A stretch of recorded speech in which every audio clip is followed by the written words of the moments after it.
I'm so excited that you've taken time out to tune in to the Ella Johnson Show. I hope you enjoy the broadcast. So sit back, relax, and I'll see you at the end of the show. You know, one day someone asked me, Ella, why do you do talk shows? Like, why is this so important to you? I said, because I want people to know that God does use us. Because sometimes things don't happen to you. They happen through you. And now it's time for the Ella Johnson Show, where we set the table for real talk conversations. So stay tuned. It's all coming up next. The Ella Johnson Show.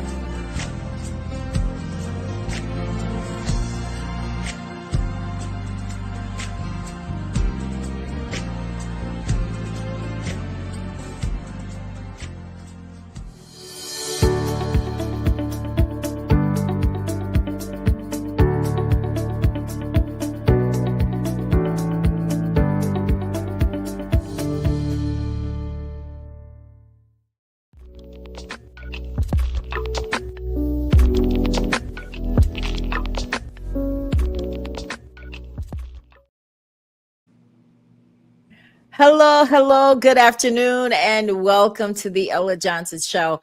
I know you guys aren't normally used to seeing me here on Sundays, but listen, it's always a good time on the Ella Johnson Show. Well, I want to welcome you if you're watching from YouTube. Thank you so much. Thank you so much. But do me a favor. Go ahead and subscribe to my channel since you're already there. If you're watching from Facebook, please share the broadcast. We have a very special new and evolved show tonight, because tonight on the Ella Johnson Show, we were going to interview Heidi Sally. You guys remember her. She was on the show earlier today. That was one of our pre-recorded shows because I wanted you guys to get familiar with her story. Unfortunately, she's not able to make it tonight due to circumstances beyond her control. So we're going to have to bring her back. But because my guests are here, they're also domestic violence survivors. We wanted to go ahead and bring you another show anyway, because domestic violence is something that we support and advocate for here on the Ella Johnson Show, because, we believe in bringing the survivors on so that they can tell their stories, so that it will help someone else. So tonight we're going to just kind of pivot a little, and we're going to talk to Elisa. She has agreed to share her story tonight. So we're still going to have a broadcast. We're still going to focus on domestic violence, but we are going to bring Heidi back so that we can talk to you guys a little bit more about what we're all up to on her behalf. So welcome, ladies. Thank you. We're still having the show. Yes, absolutely. Yes. So Elisa, I want you to tell everybody who you are, where you're from, and just kind of tell us a little bit about your organization and, why you're glad to be here today. Okay. Well, my name is Elissa Boudreau. I am from Baton Rouge, Louisiana. I am a mother of two, two-time war veteran, have a plethora of education. My company is Lotus Worldwide Consulting. We do a lot of, coaching work more than consulting, because we like to put their hands to the plow and make our clients work for themselves.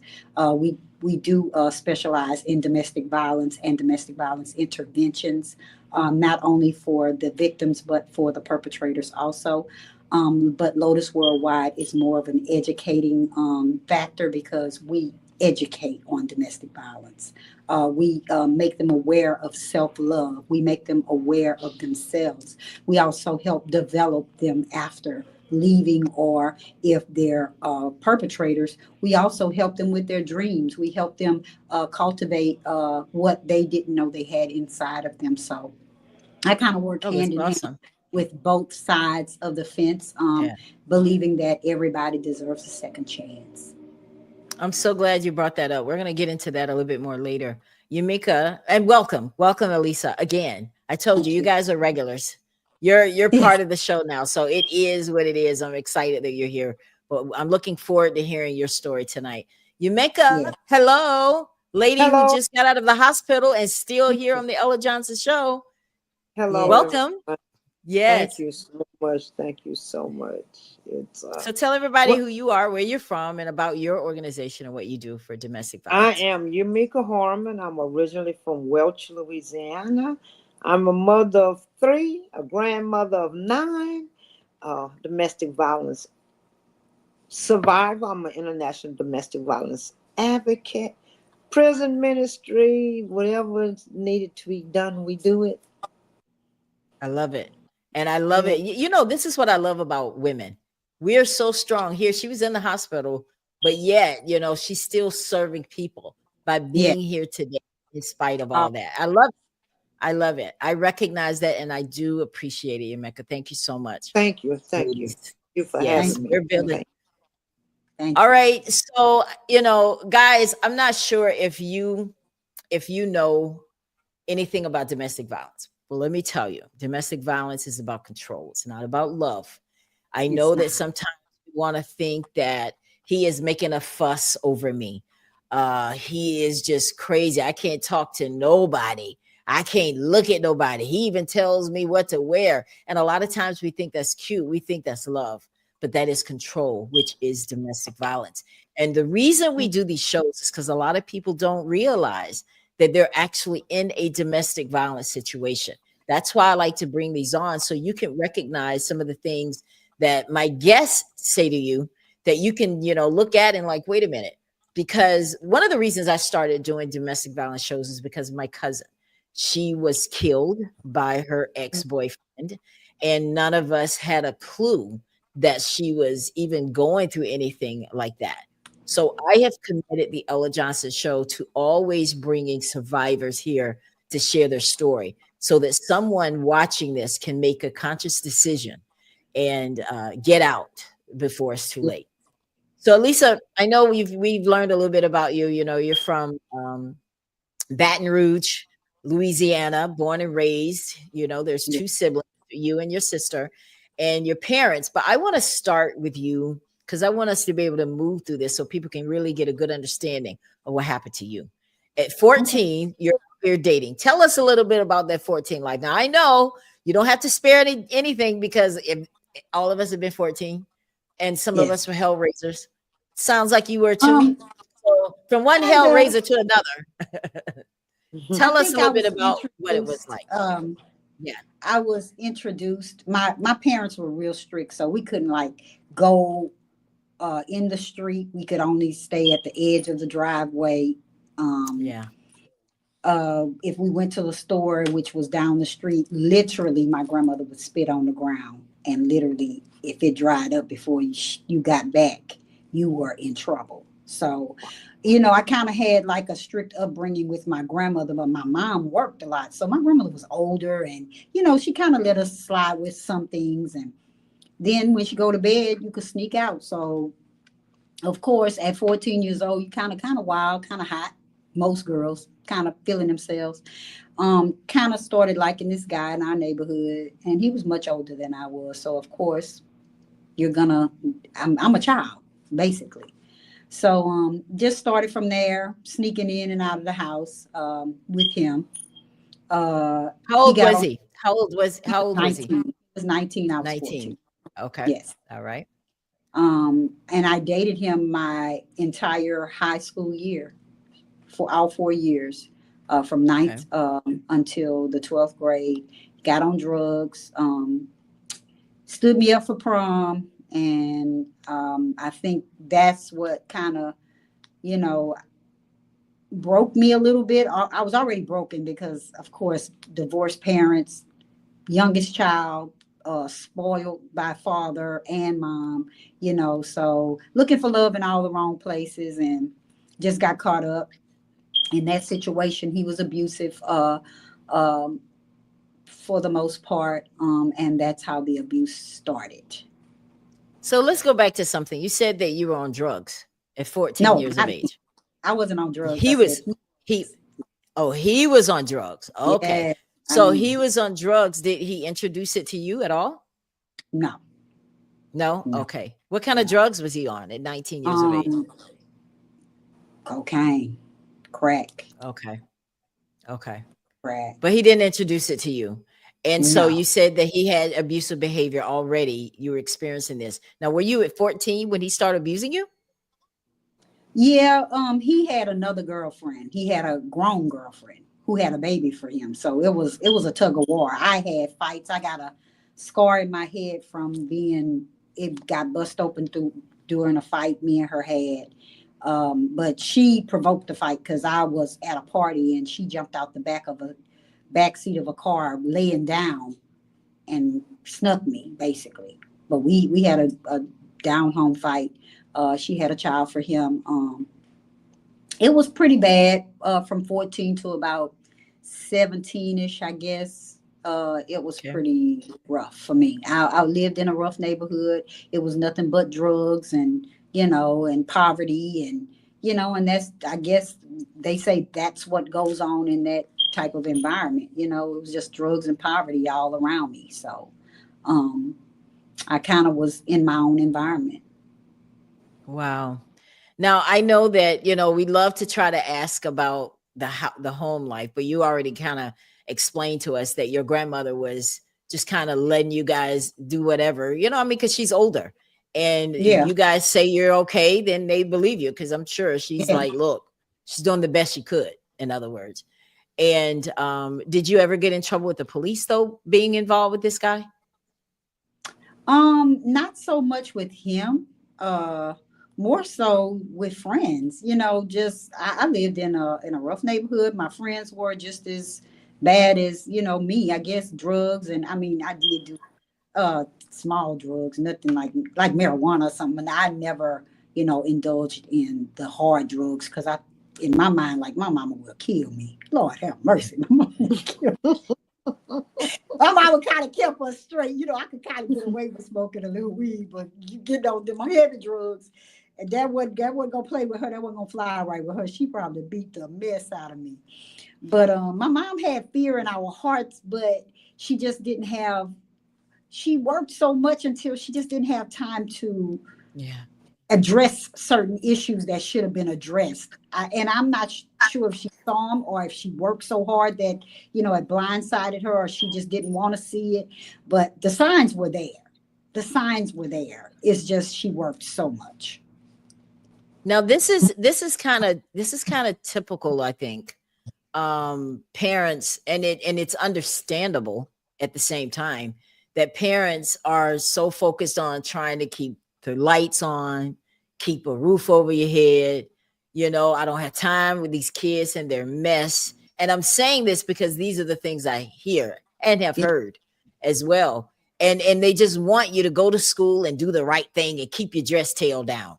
That's that's like to the level of, right, you make it, because I think you said that in one of the earlier broadcasts, that this is kind of what we're told. Just, yeah, we don't know, you're not gonna talk Yeah, about sex. Just keep your dress tail down. That's all I'm gonna tell yeah. you. Don't go baby. out here and don't get pregnant.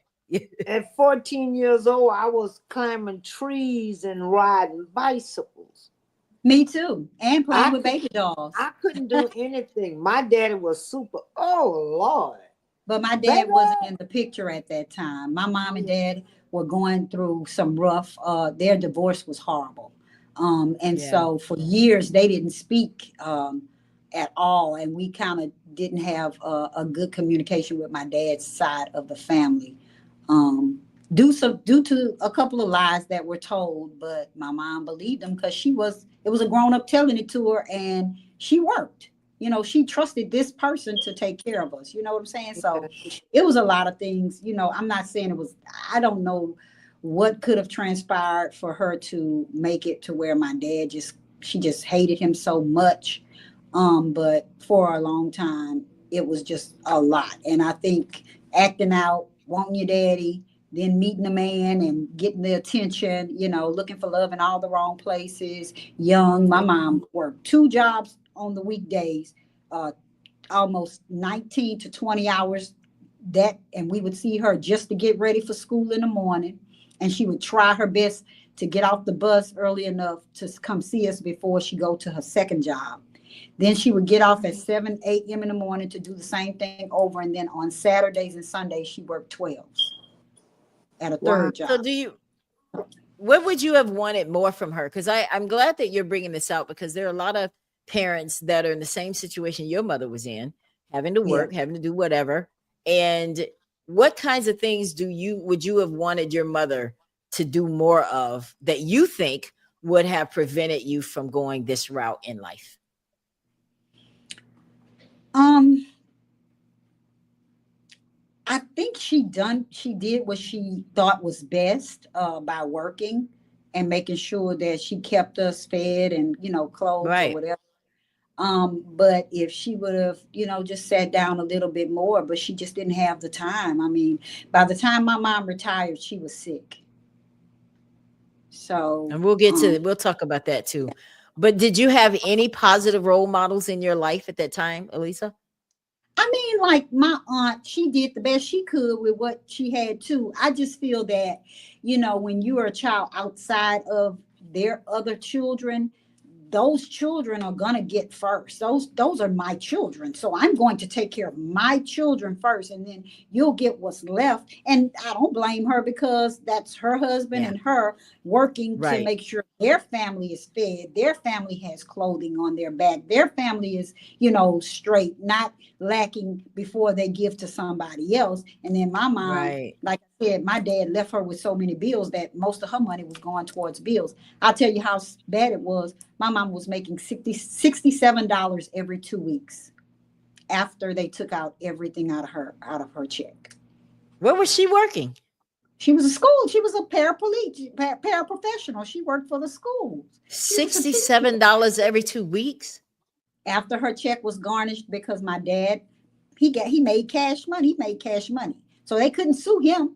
They sued her for everything. When she left him, every bill came to her. Every one of them. Yeah. Yeah. Yeah. That's sad. So now how did you get rid of this guy? I mean, this guy that was putting you through all Um, this, had the girlfriend beating you up. First of all, were you guys fighting over him? Please tell me no. she was, not me, because I had him for real at 14. I mean, And she's I beating can up a say, child. yeah, she was fighting me as like I was her age, and she should have been fighting him, literally. Um, After him, I mean, it took a minute. I could tell you my mom sent me to Germany. My sister was in the military. She sent me to Germany, but it wasn't all him because I got to Germany and my drawers was hot. And I was 17 years old. And She did not say her drawers was hot, Yamika. yeah, they was She They said were hot. her hot. drawers was. Was hot. They was hot. They was pretty hot. Listen, Got I around mean, you're no themselves. different Got than a around, lot of people. You're no Exactly. different than a lot of people. So got around now all of that your those military drawers men. were hot, so All of now those that your military drawers were men. hot, what did you do now that you're in Germany with hot drawers? Okay, What so I what did something. I did. Okay, so my sister got me in high school at Zweibrücken American High School, which was in Zweibrücken, Germany. That's where I went to school at for my last year, my high school year. But of course, getting into the all of the clubs on base, from the NCOs to the uh, whoever, officer clubs, whatever, I was there and met one guy and he was there alone in Germany, but beknownst to me, he had a whole wife on the other side in the United oh States. And so kind of got involved with him, um, caught him with another girl that was from there, tried to beat down the door in the base, on the base. So my sister and them, they really had to send me back home. They had to send me back home. you And were when they fighting the woman? no, I wasn't fighting the woman. I was gonna fight him. I wasn't gonna fight her. Oh, okay. I missed that part. I couldn't But understand. Okay. no, he answered the door, but I saw her in the background. And so that's how that happened. But literally ended up back in Baton Rouge, Louisiana, and that's where the real story begins. The real story begins is when I get back to Baton Rouge, I meet a drug dealer, and that's where Uh-oh. the start of it. And I think we were talking about that, right? We like that money, right? Fast, that We good like that money, and money. fast. It Yeah. wasn't good money, but it was fast money, and that's where my start began of the up and down, living that life. I had goals in my mouth.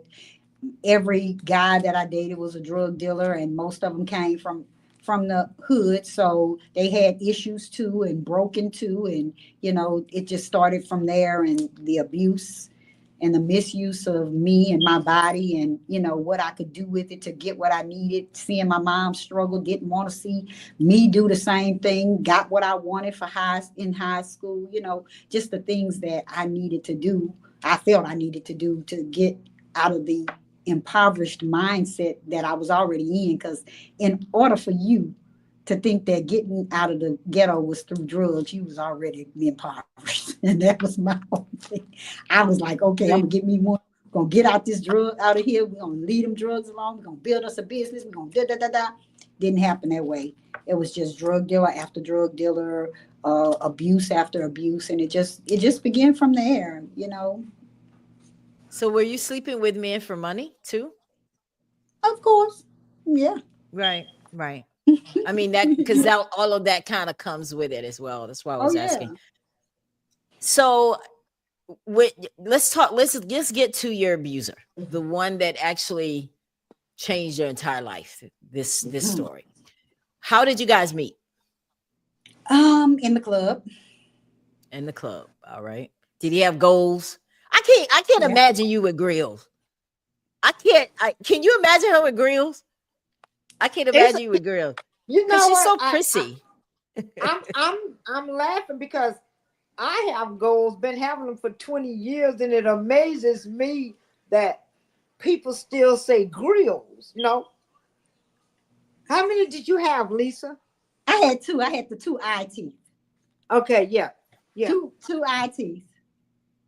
Yeah. Okay, so you mean you only had on this side and everything else was Yeah, see, real like teeth? I Okay, only that's how have it that. was.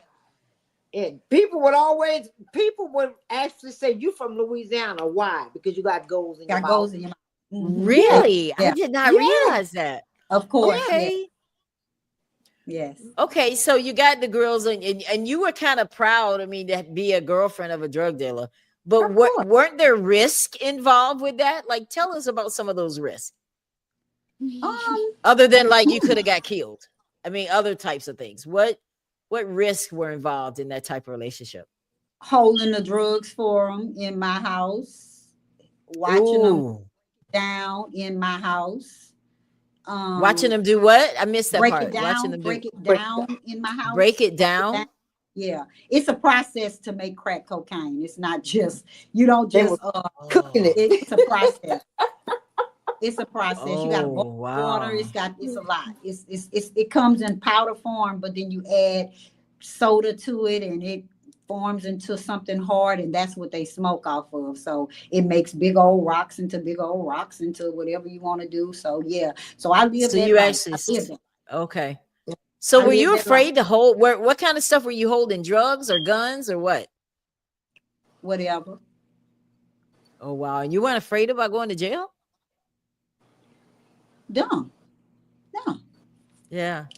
I mean, you Okay. grow up in So that life. You get what I'm saying? Like you grow up in yeah, that life, and there's not gotcha. a fear factor in Yeah. that moment. Now today, oh Lord, my God! But then it was just I grew up there. My main focus was not to see my mama suffer ever again. I'm gonna buy me a house. I'm gonna make sure my mama got this. I'm gonna get everything I can get out of whoever I can get it out of. They getting it out of me. They beating me. I'm gonna get what I'm gonna get. I lived that life. I lived it. It's nothing I can do with it but say I lived it. I'm here today. I'm still standing. Live to tell it. Now you know what? You just said something and it just touched a nerve. Oh, now you already know what nerve you just touched. She said, now let me remind you, Rebecca, you heard what she said. I slept with them and I did whatever I had to do. I've had to get beaten. I was going to get me some money. I was getting out of the ghetto. Out of the ghetto. And That see, is that's why I exactly said, what I think that some people really do as well. that's why I said Yeah. Diddy's trial struck Yes. some chords in me. And when my daughter looked at me and said, Mama, I've been watching this trial and it reminded me so much of you and my daddy. ever since, and I've started writing my second volume of Forbidden Love, Domestic Violence Out Loud, off of the Diddy's trial. Those different psychological, sociological, all these things that happened during his trial, I could see my life flash in front of me, and I Yes. understood the assignment. I understood Cassie. I understood the blank people. I understood that all they wanted was a part out of you. Don't If you ain't never suffered, you don't know. But when you in the ghetto and you watching and you know that you different, I know I'm different. I know I'm different. Can't nobody tell me I'm not different. The hell I've been through in my life. Can't nobody tell me that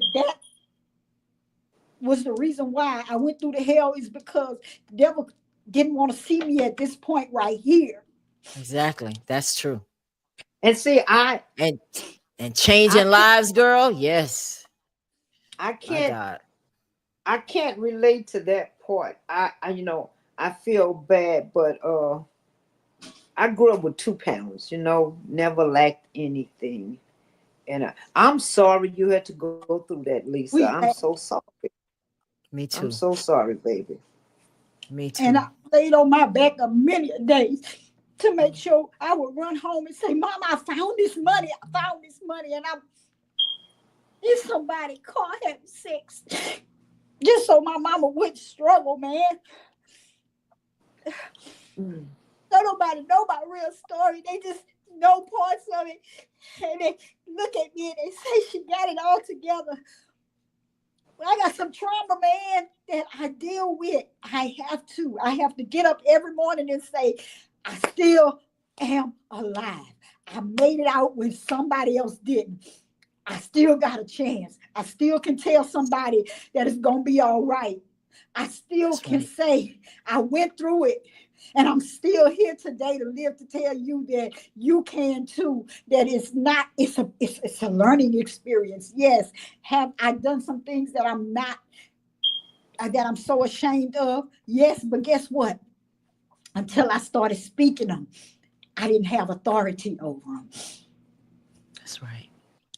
Wow. And then to marry Let's somebody to get into something. Oh my God.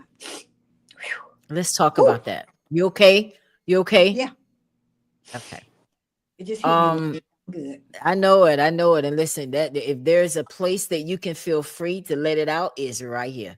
This is a place of healing because God has blessed this show to be able to have people come here and get free. So whatever it takes, however many times we got to talk about it, because I want people to realize, stop trying to hold it together. Let it out. Let it out. If you want to scream, scream. Because one thing for sure, Elisa, the enemy did not take your voice. He might have He did. taken your body and used it up for different things, but he did Mhm. not take you still got joy for God. You're still out here helping people. So listen. Yes. So let's go because I want people to hear the entirety of your story because Mm. it is big, guys. Her story is so you decided to marry this guy. Let's lead up to now No, before we get this. this is somebody totally different. Okay, let's talk about let's get into the husband, the Ooh, abuser. Let's get into him. all of um met my husband at a beauty shop. I was 6 months pregnant with my oldest daughter. Mhm. Um, the story is I met him and his cousin, and I dated the cousin first. It is what it is. No Um, judgment, baby. um, That's right. kind of didn't date him. He had his own girlfriend. He was just or whatever. But what happened, the cousin's father died and they lived like in the country. And he asked me to pick up who would be my husband. He asked me to pick up his cousin for him. Okay. And I brought his cousin to the funeral. And the family was like, why am I there? Because they knew who I was to the other cousin. And his girlfriend was there. Oh, His mama was oh, there. I knew his mama, but it's a long story, but I knew his mama before I even knew him. But anyway, just long story short, we first one night stand turned into a marriage. Okay. So you decided. Now, what did the cousin think when he saw you on the arms of his cousin? How was that dynamic? Did that cause a fight? It What didn't happened? because they both were tricksters. They both was trying to play me. But what Gotcha. happened was, so he Wow. calls the cousin over to my house while he's there, and okay, he calls the cousin, and they tried to play me, and I put him out. Like I put him out, What and do you mean they so tried to play you? Like how? like What did they do? they was trying to figure out if I was going like one or the other, who I was gonna pick. Like, oh, he shows up to my house like he didn't know his cousin was at my house. So who I'm gonna pick? And I'm like, okay, I ain't picking either one of y'all. Y'all both could get out. And so the cousin, he was like, I ain't going nowhere. And announced to me, we just started. I mean, it was just there, but he was abusive, and it started out not abusive, but it began to get real ugly. And I How married was him it with at a black. first though? How was it? How was it at It was first? fun. Was he It ever? was It fun. was fun. Yeah. It was He was fun. spending money on you. He was It was spending money. Okay. adventurous. Adventure. Yes. No, Adventurous. you just said you went down the aisle with a black eye. Please tell us what happened on your pre-wedding day. Um, What happened? well, the black eye was maybe a couple of weeks old because it takes a while. Black eyes are in stages, so it goes through 7 stages. Okay. And when you get to that yellow stage, I don't care how much makeup you put on, it ain't gonna cover it up. It's not You gonna might can cover it. cover, it's not gonna cover up that black. Really? Oh No, my That's right. but gosh. Okay. that yellow is going to show out of that makeup. Okay. But my sister was in there putting my makeup on for my wedding, saying, "Are you sure you want to marry this man?" Trying to cover my eye up, and I'm like, "Yeah." And then his mama come in. Oh, it was late already. He might not show up, so it was so much going on that day. But yeah, I married him. I did. I married him with a black eye. And the day that I married him, everything really changed. Like it literally changed drastically. It wasn't no, I'm going to the clubs with him or nothing like that. I'm at home. I'm being the housewife. I'm doing the house everything and still getting beat for stuff that I'm not doing. And it just got out of control. It was a control thing. And, come to find out, he grew up in the same environment, worse um, than I did. And he was an abused child and he took on those same traits as his father. Ooh.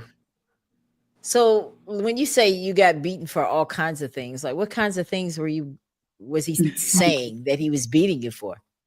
Like A what? man jumped out the window and he saw it. Um, The rice was too um, hard. The gravy I'll wasn't be done. driving down the street. I'm looking straight forward, but there's a man in the car next to us, and he's watching me. So either I know him or I'm flirting with him. Ain't took my eyes off the front of the road, and it would just be a beating. It'll be a beating. But my ex-husband also dealt with mental issues, and we'll get to that part. And he dealt with drug issues. So his mind played tricks on him all the time, and I was the target. So yeah, it was Oh, a really? yes. So he was at a mental. So what do they call that when you have hallucinations? When you're is Um, it schizophrenia? yes, he was Schizophrenia. labeled bipolar schizo. Bipolar. Yeah. 3 months before. I mean, 3 months into my pregnancy of my last child. My first child, I saw it through the whole marriage. But what happened was when he made like 32 or something like that, I think they said he had this breakdown that just took him over the edge or whatever. And so he turned bipolar schizo, didn't know anybody but me the first couple of days. Asked for me the whole time. Uh, Went to a mental facility. I was 3 months, about 3 or 4 months pregnant. And that was the last time he hit me too. He hit me with a plexiglass in the back of my head and cracked it. And so, I dealt with the mental parts of him because I was still married at that point to him. So I dealt with him being mental and I had to take care of him and make sure that he was okay. And then he finally got his own place and I still took care of him up until death. We paid for his funeral. Really? Yeah. So was he on meds though for his schizophrenia? He was on meds, but being alone in a home by himself, he wasn't responsible. But in the last maybe a year and a half, 2 years of his life, his mom had kind of come in and taken over and given him his meds. So he could communicate. He was about, I would say, about 80% sane. He would go off and talk to himself and do little crazy things that you would say, yeah, you could tell he still had the issues, but um, he kind of could hold a conversation with me, um, and we had good parenting. I mean, he loved my baby to death, but he still thought that I was his wife, and that was the scary part. Oh Wow. yeah, I bet that was scary. So even after you guys were no longer together, but just because you were taking care of him, it must have triggered him to think that everything's. So talk to us a little bit about what kind of stuff you endured with him. I know on the last show we kind of left off on one of the things you talked about was when it came to sex with you guys, Yeah. and how that was. What was? Did you feel like the sex was love when you had sex with him? Not all the time. At If he was first, on it was drugs, yeah. oh yeah, of course. At first, yeah, that's how I fell in love. Like seriously, to today, I have not really been with a man that could perform like him. Don't say it. Don't You know, say it. like to I today, would it's sit here like saying, no, is she gonna say it? Is she gonna say it? Listen, like keep it real. serious. Keep it Like real. seriously, I have not been with any man that's better in bed than my ex-husband ever. Wow. Okay, Can't can you compare. tell us why he was so can you tell us why he was so good? Or is that too Yeah. much? Should I ask? I mean, I Yeah. want details. I He want to was know. pretty much endowed and he knew how to do it. He worked it. You knew how to use it. From Okay, all right. That's the good enough for upside me. down, flip me upside down, Okay, all we're kind of moving Girl, on. Let's move on. Let's move on. girl. Now you know that's okay. All right, so we Bro. got it. He was good in bed. he was But good in then that bed, changed. That changed. but um the drugs made him like a monster. Um, he brought women into our home, in our bed, made me watch, made me do a lot of things that literally I did not want to do, but had to do if I wanted to live that day or not get beat that day. Just kind of suck up a lot. I sucked up a lot, a lot, a lot. Um, I sucked up a lot. And I understand domestic violence. I understand the psychological parts of it because I loved him. He didn't love me. Exactly. And people don't get that. They say why? Because my love was genuine and his wasn't.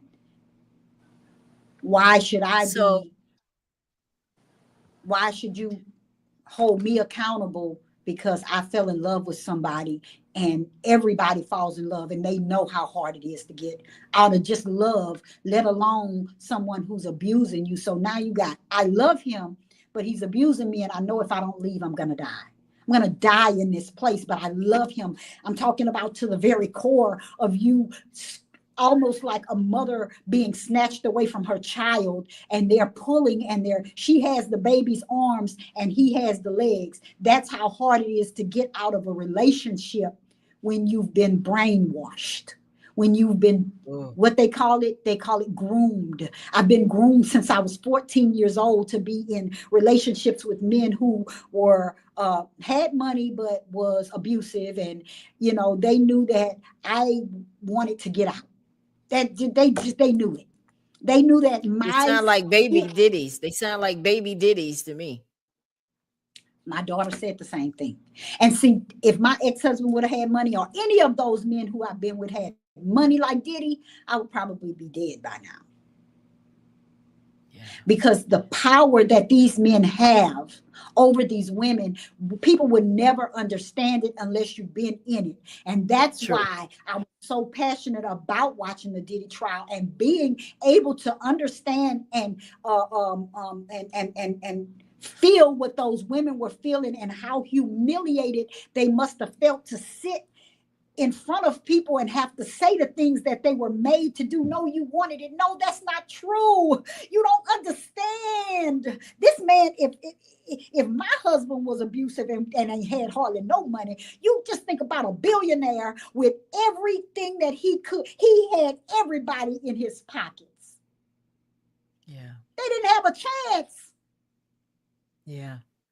They I didn't have a understand your chance. passion. That's why when I Yeah. hear people say she wanted it, I wanted to get out the ghetto. I didn't want to get beat. But once you in domestic violence, how you get out of it? Do you just walk out? No, you can't just walk out. You got to have a plan. And if don't nobody tell you that you got to have a plan, then what you do, you stay there.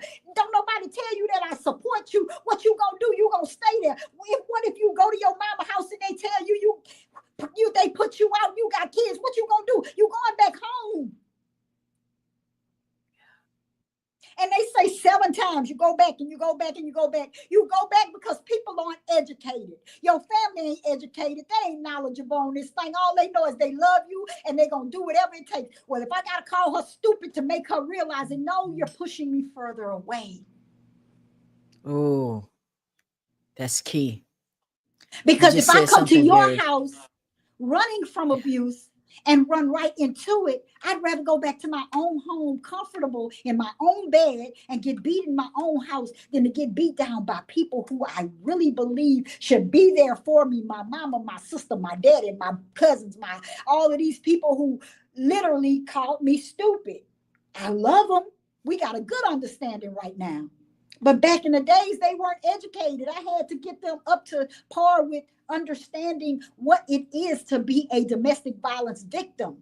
So are you saying that when you went, so are you saying that when you went back to get some help because you want to get out, you had people that judged you and sent you right back to them? Is that what you're saying? Yeah. Your family. Yes. Your family is going to send you right back if they're not educated. They're going to abuse you more because you're going to come there. You stupid. You shouldn't have never stayed. You're going to go back. We know you're going back. When you go back, then they stop speaking to you for a little while. Then you get more invested in him and that's all you got. So he beating you 1 minute and he loving you the next minute. And that's what you got to take because you know if you go over there, you're going to get the same thing.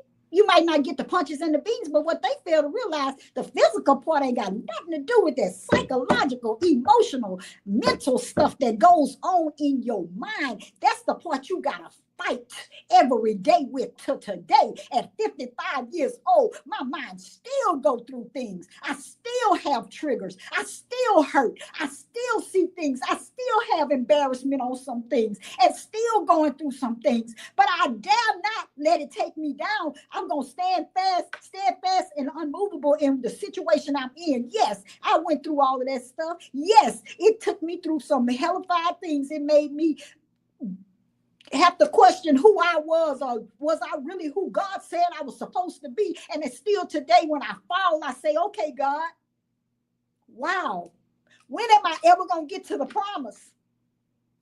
When am I ever going to get there? Because I've been through so much in my life, man.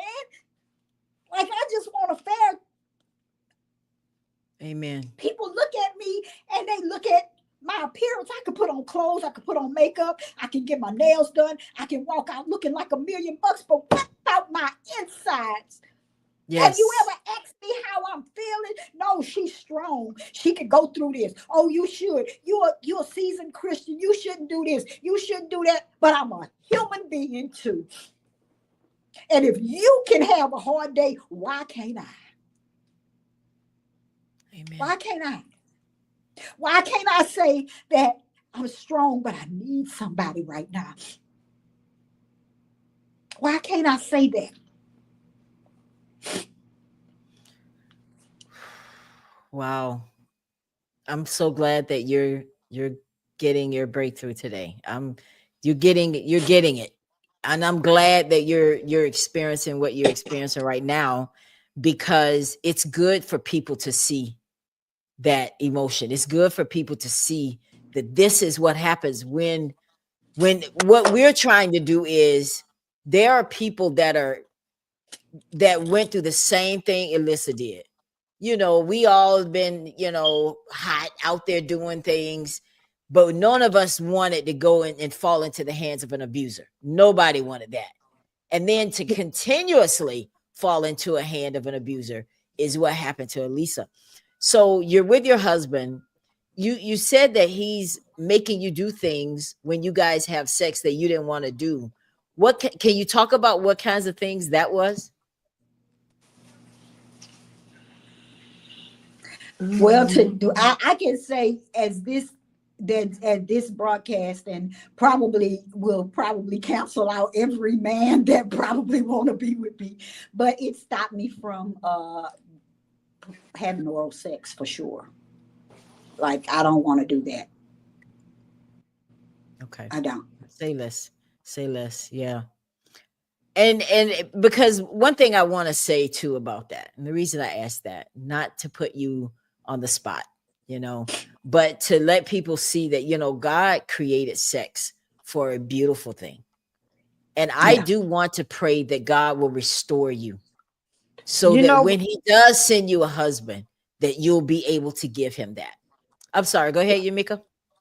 um, the only thing that I try to get B to understand is that she have to stop putting people in front of her. She do for everybody. She put people in front of her, and I keep telling her it has to stop. These same people you putting in front of you, will they jump over a puddle of water to go meet you? And I tell her, we talk every day, several times a day, and it's okay to be selfish. It's okay to love yourself. Yes. It's Yes. okay to worry about yourself, because you can't continue taking on other people heaviness on top of your heaviness. It's sometimes it's time for you to say no. It could be family, but say no, and let you know means no. How do you feel hearing that, Elisa? What is that? What? Because I know she knows what she's talking about, and you do too. How does it feel hearing that? Do you agree? I do agree. And, I teach on boundaries, setting boundaries, that no is a complete sentence. And it's just like, as I teach it, it's like I get put in a situation and I'm like, okay, God, how do I, and I guess he's literally testing me, because I'm seeing now that, my no should be no and whatever. Um, but I've learned a lot, and I have been learning to say no. And that's why I took this Good. trip this time. I've never been without my kids, or going on anywhere without my kids. I always bring them with me. This was my first trip by myself, and I love it. I loved just having that Good time for to you. myself, that I could just take Yes. care of me and what I liked and what I needed at the time. And it did feel selfish at first, but then after like maybe the second or third day, I was like, I could live like this for real. I could literally live carefree. I could literally go home, sell my house, and just travel the world and just be okay. And I Well, promise you do that it. I felt. Do it. Because Just I've stop never in been. Orlando at some point. Stop in Orlando at some point on your trip. Holla at a sister. Listen, Yes, yes. you shared a lot about your ex-husband, and I don't think there was a dry eye when we talked about this the last time, and how you talked about how he treated you, what he did. One of the things I remember from that conversation, you said that whenever he would bring women into the bed, he treated them better than he treated you. Yeah. I How either did had to how did that hop in or watch. Yeah. I mean, can you imagine? And I want to pose this question to the people that are watching this podcast. I want you to think about it. For those of you that are in a relationship, if your husband, he's constantly beating you, he's constantly putting you down, then he walks into the house with a woman and expects you to perform as he would, or to perform whatever it is he wants you to do to her. Um, and then you got to do that. And then he's forceful with you, but gentle with the other woman. And you're seeing him be gentle with the other woman. Like, how would you feel? Like, I mean, Yumeka, I'm gonna ask you because you're on the show. What did that trigger you when Elisa talked about that? How she was treated by her ex-husband in bed? Baby, I would be thinking, I'll be, like they say, thinking of a master plan. I Cutting did. it off is what I would be thinking. That was mine. Cutting it off. Yeah, my Yeah. master plan was making Yeah. sure they feel the same pain that I'm feeling before I exit Yeah. stage. I think because But I was 14 when it first started, it wasn't, you know, it's it almost like just you was a expected it. cycle. It was Yeah, a it was cycle, like a part of you your know. life. It was a part of your And life. when I did decide to leave, I did. I laid in the bed for a week because he had beat me really bad. That's the night I told you he came back and took me out that bed from my feet. And he beat me pretty bad. My baby came in. It was just a big old thing. And for a week, I laid in the bed like, how do I kill him and get away with it? Yeah. And the day If that you I would have left, called me, if you would have called me, we'd have figured it out. And we would, if you would have figured it out, I'd be like, look here, let me think about it. I'll call you back. What? All we I had, was Oh so my gosh. battered and all we had bruised. to do was find a cesspool of acid. Little girl, I was so Girl. bad bruised. I didn't want my mama to see me like that. So I stayed there for a week and tried to kind of take care of myself. And of course, he was the type of man, once he beat me, then he wanted to turn around and take care of me. And so Oh, he nursed me and tried to nurse me back to health. But the whole Wow. time I was trying to plot on how I could kill him. And God said, get up. I'm looking around like I heard that for real. Like, get up. I got up. I said, but I need to get a truck and I need to move my stuff and I need to do all of this stuff. I said, move. Me and my he was daughter going to left. kill you. He was going to kill you. We Yeah. left with nothing really but some changing of clothes. Yeah. I took my truck, but we fought over that truck forever until he totaled it, hitting a police officer drunk. But it was the only vehicle we had. It was in my name, but we were married. And they were like, okay, if he goes to somewhere and you see the truck somewhere and you got a key, you could drive off with it if he see it somewhere. And so, of course, he ended up with it last. You, And he told it. you know, And when he told it, none of the bills were paid on it or anything. The insurance wasn't on it. The car note hadn't been paid. He hadn't done any of that. And so that was the beginning of the end, basically. That's when I knew, I couldn't go back. But of course, he went to jail for abusing me and got out of jail. And the day he got out of jail, of course, got pregnant with my now will be 17-year-old in 3 months. you said something just now Ooh. that a lot of women think about is okay, and how I'm gonna get my clothes and how I'm gonna get my things. That women think about stuff like that. Yeah. And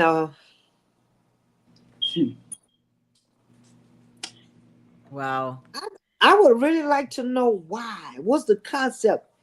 You know, is it because and I'm asking myself that too. Uh-huh. Mhm. Is it because the things that, you know, it's for us. We own it. So I'm not gonna leave none of my things with him. My clothes or nothing. I'm not leaving my stuff with him because it's for me. Well, I can say this. I think one of my triggers was the fact that my sister's first husband, they divorced. Well, they separated. They didn't separate.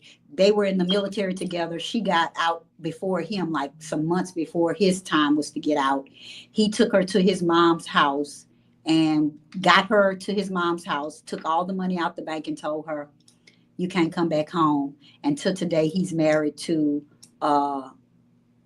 the woman that literally walked into my sister's house and took over her furniture, her clothes, her everything, her life, basically. And I think, with me, I'm like, okay, you ain't finna give all these women you got, they could come in this house and it's my house. Because this was the problem.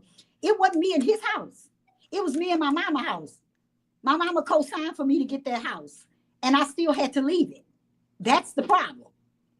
I had to leave it with him because he would Oh, not move. wow. So So he yeah, wasn't that's paying no Oh, bill. He that's why wasn't I'm doing saying nothing. that I kind He of wasn't paying the understand. car note, the insurance, the house note, the nothing. He was not paying anything. He was just living there. And right now, today, I cannot even write a check or get a check cashed at Walmart because he was writing my checks and signing his name to it, and Walmart still honored them, and they still making me pay for it till today. And this been 20 something years ago. But No one. what I'm saying is, I kind of understand now that when a woman decides she wants to, get her things and not leave them, because if she don't have anything else, she have those things, you know, even if it's material, they Yes. for us. I own Yes. it. It's mine. And I'm not Yes. gonna allow you to take something that's for me, Mm, you know. mm, mm, You think, mm. and why? so Elisa, yeah, I Um, know.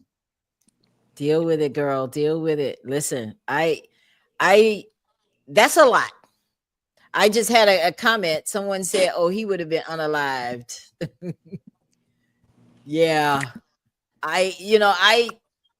It is so easy for us to talk about what we would do if, you know what I'm saying. It is, What if you and can't I even mean get that's to the part of the gun? conversation.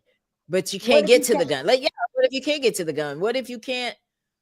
I I mean, mean, you gotta yeah, fight or flight. I mean, what do you do my in a legs were situation my like strength. this? I thank God. I thank God for the army. My legs was my strength because that would get him to. I kick like a horse. I was a big girl. I wasn't no. I'm little now, but I was big. I was 12, 14, 16s. I kick like a horse. We gonna fight. I fought. People be like, "You did you?" I fought. He was a man, an angry drug baby. Anybody that's got a mental illness, angry and on drugs and on alcohol and fighting you, he is a monster. You could fight all day, all you praying that you make it out. Yeah, I believe You that when you pray. heard God's voice, God was letting you know right then He was going to kill you. Yeah, I really yeah. believe that. Yeah. and you, and God didn't want you focusing on the wrong thing, which is your house, what you're losing and giving up, because He can restore all that. He that's did. it. He can restore all that and more. So I don't He want anybody out there thinking, well, what am I going to do? Well, I tell you what you're going to do. You're going to trust God, And you're gonna sure. live. and you're going to be all right. You're going to be all And right since because you then, got to I've get out. Yeah. And since then, I bought me my own house with nobody else's name on it, nothing. I've There you literally go. flourished. I've been homeless about 5 or 6 times. I've slept in my cars. I've slept at people's houses. I've gotten to the point to where people say you got to leave. We're tired of you, or whatever, or you can't contribute as much as we need you to contribute. You got to go, or however it is. Been in some tough situations, but I can tell you that I never gave up. And I looked at my children and I said, my mama fought for us. My mama, every day she got up, she made it happen no matter Yes. what mental health Yes. issues she went through, no matter what abuse she went through with my Yeah. dad, no matter how many times she got a check that said $67. She still went to work every day. My mama didn't miss not one day of work unless she was sick, and she worked her behind off. And baby, let me tell you, she told us everything you need is on the inside of you. And from today on, when I got grown enough to understand what that meant, I have held on to that. And her last words was, "I trust God." And in the midst of you dying, you can trust God, then I can trust Him while I'm living and going through whatever hell I'm going through, because I know if I go through it and get to the other side, it's going to be all right.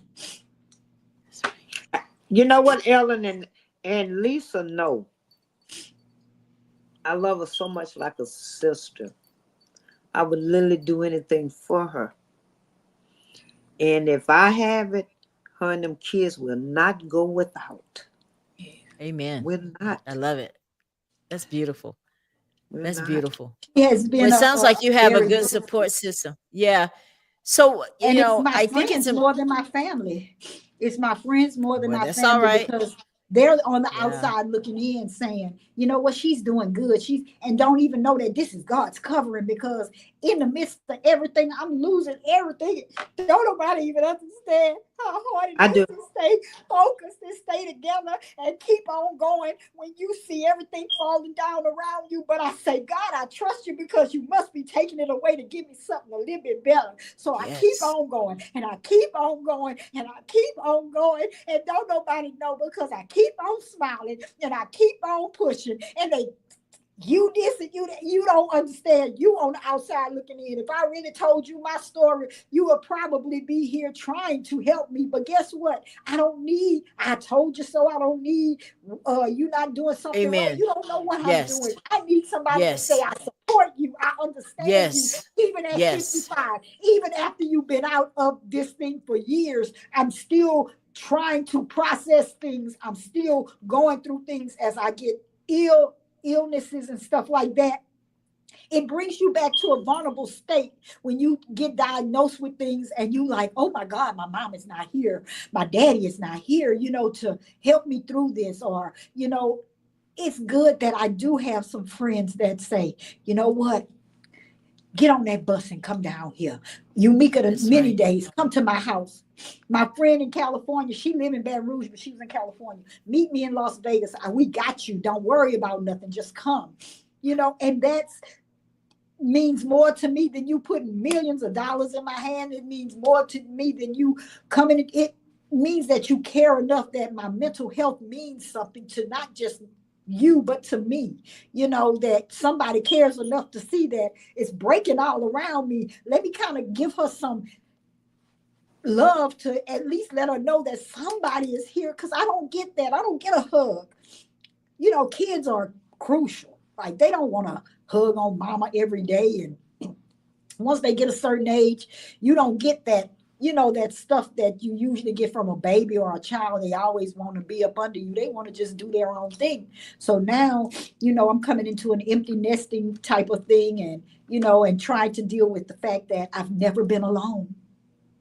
I've never been Yeah. alone. I've always Yeah. had somebody there. And now it's getting to the place to where, you know, I don't even have a male companion, somebody to say, let's go out to eat or let's go to a movie or, let's go walk in the park or let's go drive down the sunset. Let's go to Mississippi and do something or let me go, let me take you on a shopping spree, or just, get you something. What do you want? What do you want to do today? What do you, it's never that I'm always the one that is, what do, asking somebody else, what do y'all want to do? What can I do to help you? Your How can your latter days are gonna be your greater days. Your latter Amen. days. I Your receive that? I concur. your latter days. Your I latter receive Amen. that. But I just want to tell people that these tears, yes, they're tears that bring back things that I'm remembering, but I want to tell you that they're tears of joy because I'm out of it and I see it and I know how to teach it and speak it and educate people on it. And I love to do what I do and I love loving on people and I love telling them that you can do it and you can be better and you can every day you get up and say, I want something better. I want to learn something new. I need to do this. It's a new mercy today. Let me follow this. What can I do today to change my situation? These are the things that I wake up every morning and I think about. How can I change my situation? Not how can somebody else change it, but what can I do to change my situation? Because faith without works is dead. You got to put your Amen. hands to the plow. I don't care how bad what you done been through. It ain't, if you still alive, you got another chance to get it right, to get it better, to do whatever you got to do. You can't give up. You can't let up. You can't look back. You got to continue looking forward. You got to stay faith focused and you got to be faithful in doing so. You got to be diligent in what you're doing and believe in what you're doing. I believe in what I'm doing. Lotus Worldwide started in 2016. I haven't made over $5,000 in 1 year since I've started. Every penny of my money goes into my own businesses until I said, God, until you send the right person that says, I believe in you. And here I want to pour some money into you and support you and sponsor you and give you the things that you need in order to go out and speak and host and educate and counsel or a coach or give some knowledge or give some love or go out and do a peace mission, whatever it is that I am supposed to do. I am believing God that somebody is going to see me. It don't take but Amen. one to say, Amen. I see you. I understand what you're trying to do. I am trying to change the world one person at a time. And I ain't talking about Baton Rouge. I'm talking about worldwide. Every place that God has made, there is somebody out there that needs to hear a voice that says, you can make it. You can get out. You can be somebody. You can still have your dreams. I didn't go back to college until 38 years old. And I have 3 degrees. I got my associate's degree first in business. I went back, got my business. After I got my associates, I was like, wow, I made 3. I was a 3.2. Wow, I wasn't that in high school. Wait a minute. Let me regroup. Let me go back. Keep going. Yes. Went back, got my bachelor's in science and communications. Got that, went back to school, started going to master's of management. My daughter graduated from high school, said she wanted to move to Houston. I'm like, you ain't leaving without me. Dropped that master's of management, got to Houston. I took on master's of psychology, science and psychology. I finished that up, completed that, and just began working on domestic violence and trying to tell people that you can do whatever you want to do. I had a baby in one hand, a mental ill husband on the other side, and I still went to school. I was still being abused. I still went to school. I was still not having nothing. My retirement didn't come. I lost my house during that. My marriage had failed. My car, I didn't have a car. I had to go live with people, and I still continued to go to school because I was determined that this was not the end of my life. This was only the beginning. At 14 years old, I had a hard life. I have never been a child in my life. I've never been able to be a child. Wow. I want to have a good time sometimes. Yes, it may look like, oh, she's a Christian and she's doing this. I've never been able to just enjoy a concert.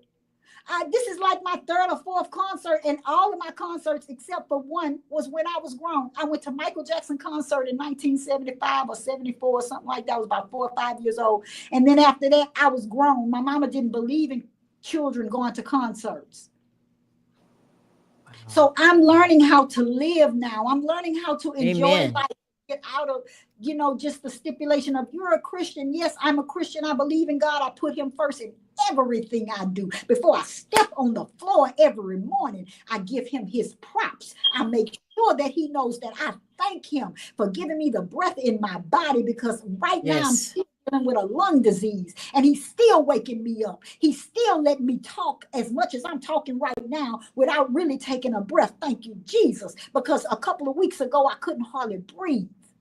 So that's why I say we can make it. I don't care what they tell you. I don't care what the doctor tell you. I don't care what the pastor tell you. I don't care what your friends tell you. I don't care what your family, whatever you see in front of you, that's you see it with your naked eye, put it out the way. Lisa, that's what I had to do. Lisa, I had to forget that. I had to forget that the pain was in front of me, and I had to say, you know what? Though he slay me, yet will I trust him. He told me that I was his child. He told me that I was called, I was chosen, and I know that everything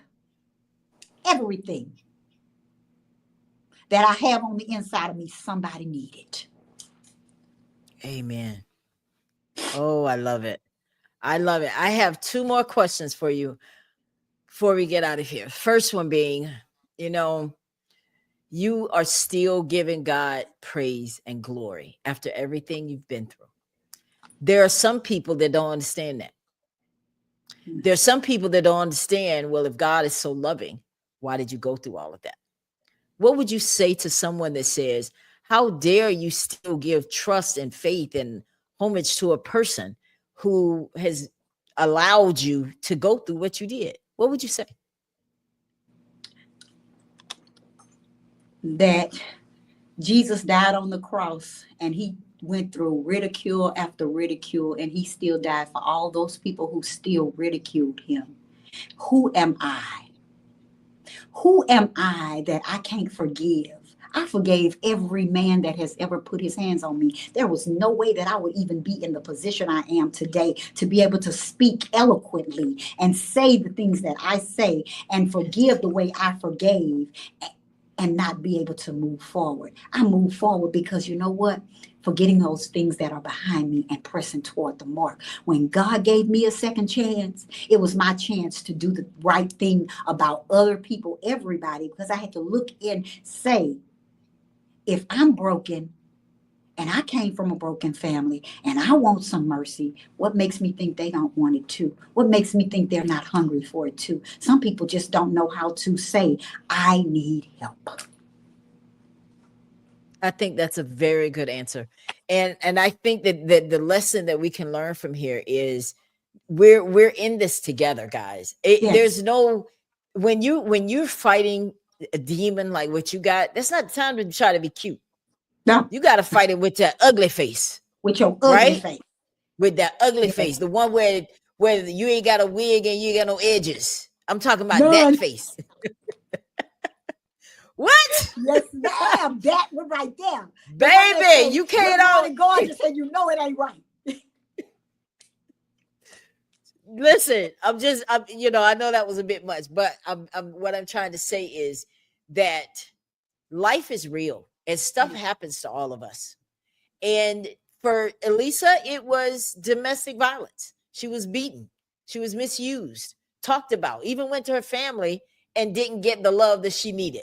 But God bless them too. God will deal with them, because the next time someone, because I'm gonna tell you something. I believe that before you get your blessing, you're gonna get tested. Oh, yeah. The testing comes before the blessing. And how Of course. many tests have you been presented with that you failed? And I'm not Huh. talking about in the natural taking a test, right or wrong answers. I'm talking about the test that God sent you at 2 o'clock in the morning when he needed you to be there for someone, but you just had too much going on and you Had too couldn't much do it. on. Even though you know at 2 o'clock in the morning, you were just going to him, asking him. So I think that sometimes God will test you with the very same thing you prayed for. Of course. And I can say this too. I missed this part. You know, I was left for dead in 1991. And ended up that same person who left me for dead beat me to a pulp, um, beyond recognition. About 6 months later, he was shot, and he's been paralyzed since then, 30 something years. And I went and took care of him too. So it's just a cycle. It was a cycle of the Ooh. same of the abusers that were abusing me. I was taking care of them. So I went through that. Joseph did too. Cycle. Crazy. Joseph did the same thing. They threw him in a pit, right? And then when they got hungry, where did God send them back? Right to him. Right to him. Right I to him. love it. And But and I Joseph, yes. yes, Joseph Calling, and they have a book called The Joseph Calling. I have that book. One of my Oh, mentors gave me that book. She said, this book reminds me so much of you. And so she checks on me all the time. Shout out to Miss Cindy Price, who loves me to death. Um, uh, and I just want to say that, whatever calling that you have on your life, and if you made it out of your domestic violence situation, press towards the mark. There's a purpose in everything that you go through. And even though it may amen. pain you, I've had some crying times today on here. They were breakthroughs. They were me being Amen. able to share my story without um, um, uh, um, being interrupted, without being scared to tell my story, without being suppressed. A lot of things are Yes. coming back out now, right now with Yeah. me. And I guess because I started writing, things started pouring out, and then when I Yes. wrote this second book, which will be coming out before the end of this year, it's called Forbidden Love, Domestic Violence Out Loud, Volume 2, which is the real book, the book that goes into depth with all kind of psychological things that, domestic violence brings. So it's a very educational book. The first one is really just a 101 domestic violence 101 type of thing where, you kind of find out the terms and different things that, the physical, mental, verbal, all those things, the types, the cycles, and probably the control, the power and control wheel, and the vicious cycle, and those types of things in the first book. But in the second book, I promise you, if you didn't watch the Diddy trial, almost every instant or every chapter that is talked about, there is a lot of the jargon that they talked about with him, in the psychological aspects of it, in the sociological aspects of him, and all the things that those women went through. I saw myself in them, so I began to write. And so this book is going to be explosive. And as I said, it was birthed through the Diddy trial and watching Tisa Tales. I don't know if any of y'all watch Tisa Tales, but she was really she did an in-depth commentation of the entire Diddy trial. She went to every one of them, and I watched her every day, and I took notes, and I began to write. And I want to let y'all know that that is a book. Both those, the volume 1 and volume 2, should be in everybody's household. And if they have girls or boys, either one, those children should know something about what's going on in those books. And I'm not plugging it, but I am plugging it because that's all right. Plug it. No, you plug it because I want you to come back when those books are published so we can go back in more detail. But I have one last question for you. Mm-hmm. If you could change all of this, if you could go back, take all of it away, would you? Nope. It made me who I am today. It gave me the platform to save somebody else's life. Amen. It gave me the strength or the courage to be able to tell somebody about my story so that I could save somebody. I'm just a nobody trying to tell everybody about somebody. Amen. We listen to the same gospel music. Amen. I'm just a nobody. I'm just here doing what God put me on this earth to do, and I love it. Yeah. That's the thing. It's like I love what I do. I love educating people. I love loving on people. I love seeing people transform. Listen, guys, if you're just tuning into the Ella Johnson Show, we're actually getting ready to get out of here. However, I would encourage you to please watch the rebroadcast tomorrow, or you could just watch this tonight. But, domestic violence is something that we advocate for and support here on the Ella Johnson Show. So whenever I have people that want to share their story, and tonight was a very peculiar situation because this was not the show for tonight. And right before we were going to go live, we found out that our guest of honor was not going to be able to be here. We were going to talk about Emily and Heidi and Elianna Salih. We were going to talk about that story. But then, like 10 minutes, we get a call saying, hey, guys, I'm not going to be able to join you. And what did I say? I said, well, tonight is what?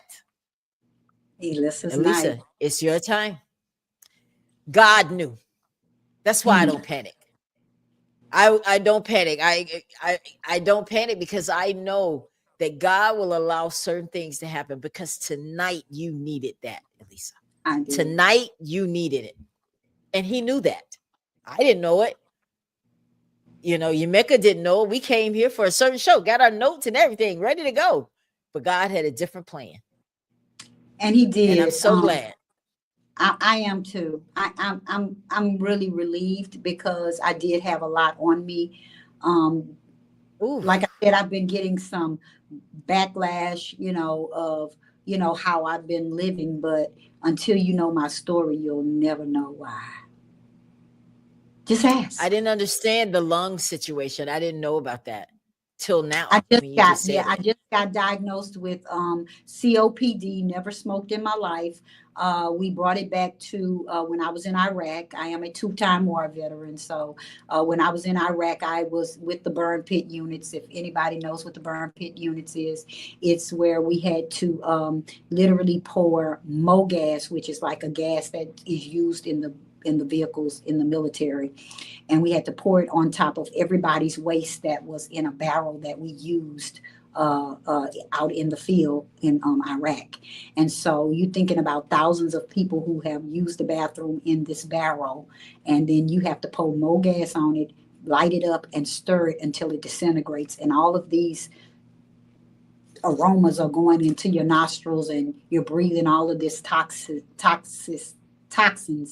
And so looking back, COPD takes 10 to 20 years to develop. So it was about 18 years ago. And so I'm going through the process right now of going through pulmonary specialists and taking all kind of tests, and just trying to not only go through the VA, getting all my paperwork in order and stuff like that. But in the process of that, a couple of years ago, I was diagnosed with malnutrition, malabsorption, almost lost my life to that. And so I've been like literally struggling for the last couple of years. Just kind of had to give up my car. So I'm carless right now. And just fighting to keep everything else that I have. So when people see me and see, oh, she's in Las Vegas or whatever, and I got calls like, oh, I thought you was this. I didn't pay one penny. Like this was a all expense paid. Look at that. Somebody Favor. who felt What? that they saw the Yes. breaking point. They saw my breaking point and they said, no, you're not going to break down. You're not going to Well, break y'all down. need to stop worrying about this lady, because everything all tonight you've been talking about what people have said, and everybody's got something I've to gotten say. calls, You need some like, new seriously. friends. No, Yeah, you like, need some new no. friends, because people that love you will applaud it. I Yes. understand favor. Favor ain't fair, It ain't know. fair. And listen, I'm happy for you. How much did you pay? Zero. I spent See? $6.38, and that was for a bag of chips and a drink. What? But We guess lost what? Everybody wants this success, but nobody wants to struggle, right? Nobody. But I tell Nobody you what, wants I to take it struggle. with a grain of salt, and I know that it's not compared to what God has for me, and I see Amen. me in the future. I see Amen. me going all over the world doing speaking engagements and loving on people and going through the crowds and just saying you can make it, and you can make it, and you can make it, and just knowing that I've encouraged somebody to know. Amen. Uh-oh. Well, we're getting ready to get out of here anyway, guys. So I want to thank you all so much for tuning into the Ella Johnson Show. Tonight was supposed to be a different broadcast, but God had a different plan, and we heard Alyssa tell her story. So I want to encourage you guys to watch the broadcast on tomorrow, so that you can get the fullness of what we talked about tonight. All right.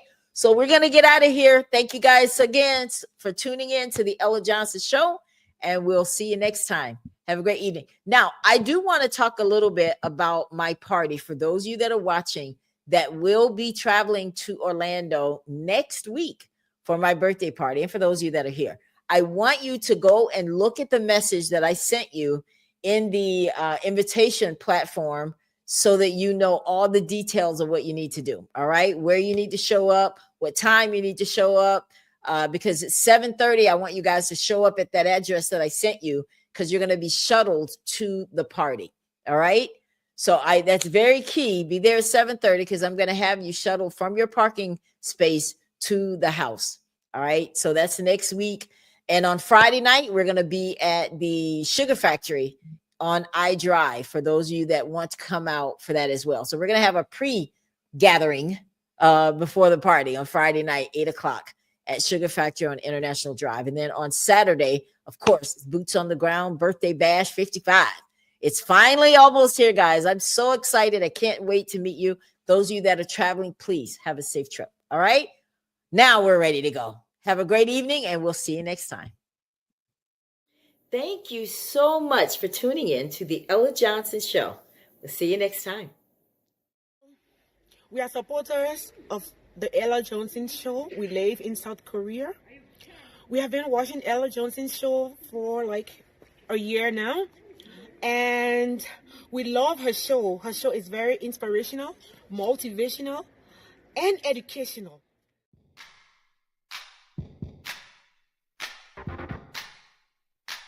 If you would like to be a guest on the Ella Johnson Show, send an email to theellajohnsonshow@gmail.com or send a text message to 407-334-6997.